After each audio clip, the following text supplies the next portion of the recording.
Thank you, Nilesh, for that question, and thank you, CorpGini, for this opportunity. This is a really a great initiative at this uncertain times. It's a good learning for all of us. I personally do not know much about the pharma industry, so this a few minutes has been very, very helpful to understand about the various developments. And many of you know about USAID. We are the US government's lead agency for developmental programs in several countries.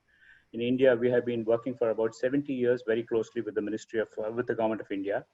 And in the last 20 plus years, we have invested about $1.4 billion worth of programs.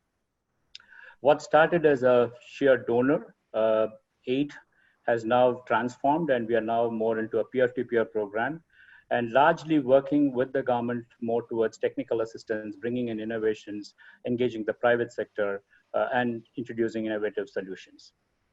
So we work largely with many of the, mostly with the national government as well as with several state governments and with a lot of industrial associations and business associations. Coming to a specific point on how is USAID fostering innovations, one of the biggest challenges for innovators is access to market and access to capital.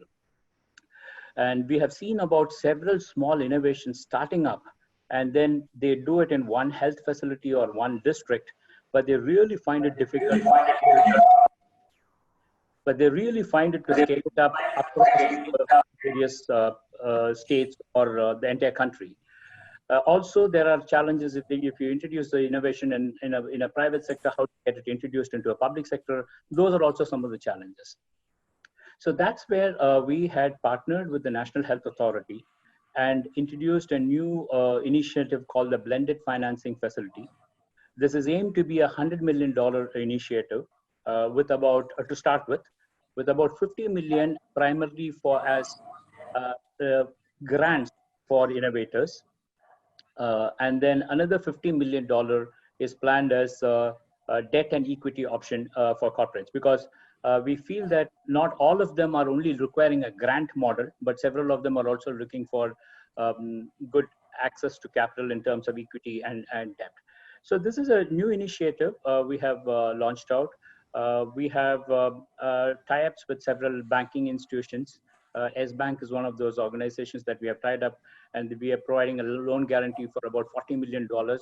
We are having discussions with SBI. We are having discussions with Bank of America. So there's a lot of banking institutions, a lot of developmental organizations also who are interested in collaborating on this initiative.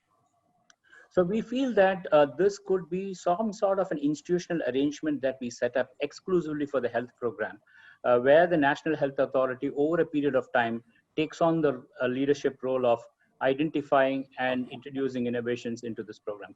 Already the National Health Authority, as you may know, has what they call as a MAP, Market Access Program, which has got about 21,000 healthcare facilities. So a solution which could be introduced can be easily introduced into about 21,000 healthcare facilities, whether it's in the public or in the private sector. So that's a brief overview about our very recent initiative that we have undertaken. We are providing the technical support role. We are working with the NHA on shaping up this whole program. We are working with several of the other donors to bring in additional capital into this program. We are working in terms of putting a pipeline of various innovations, as well as in terms of day-to-day operations technical assistance.